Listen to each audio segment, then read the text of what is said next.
I will not allow y'all to rewrite history. Before we get to the obvious, we will not forget the on-field assassin that was Colin Kaepernick, the actual person that led the Niners to their first Super Bowl appearance in almost 20 years in his first year as a starter. There's all this talk about, wow, Jim Harbaugh was such a winner in the NFL. Look at how he even went to a Super Bowl, completely leaving out the part where Cap stepped on the scene and immediately raised the ceiling of the Niners. Then came the playoff run, and dear God, how fitting, because it starts with Cap taking on Aaron Rodgers and the Packers and putting up a NFL QB record 181 rushing yards in his first playoff game ever. That still stands over a decade later. There are people in the city of Green Bay, Wisconsin that wake up in a cold sweat to this very day remembering what Colin Kaepernick did to them that day and the following year. That year ends with the aforementioned trip to the Super Bowl, putting up 364 total yard performance and coming within 3 points of winning it all. Okay, now for the moment that took Colin Kaepernick from star athlete to world-shifting icon. August 26, 2016, Colin Kaepernick quietly and peacefully sat for the anthem like he had been doing the past 2 games completely unnoticed, until this picture by Jennifer Lee Chan was taken and the media storm began. After the game, surrounded by media, Cap answered why he chose not to stand for the anthem.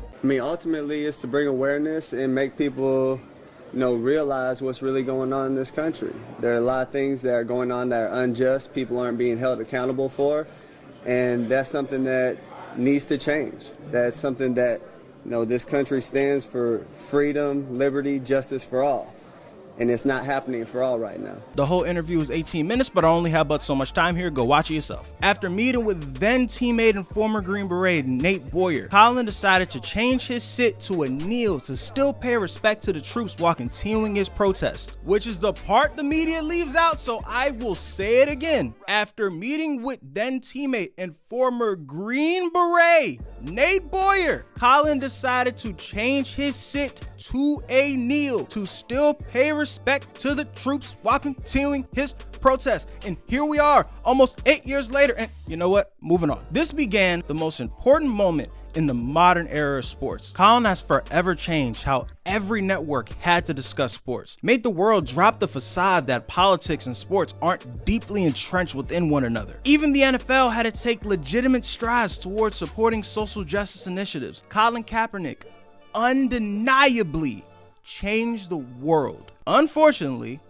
it cost him his career. His lifelong dream was taken from him as a direct result of his protest. Don't believe anyone that says it was for football reasons, because as we discussed earlier, and with all the bums we watch every damn Sunday, we know that's not true, which is why the NFL had to settle out of court with him and Eric Reed after they filed a collusion lawsuit against the NFL. Colin's journey since then has been a fruitful one. That includes Netflix deals, Disney deals, and most importantly, the Know Your Rights camp, whose mission is to, quote, advance the liberation and well-being of Black and brown communities through education, self-empowerment, mass mobilization, and the creation of new systems that elevate the new generation of change leaders. So to this very day, Colin Kaepernick is still making strides for a better tomorrow. One day, our grandchildren will ask us about the Kaepernick era, and a lot of you will lie and pretend you were on the right side of history, much like the past generation did with Dr. Martin Luther King, Muhammad Ali, John Carlos, Tommy Smith, etc., etc. As for me,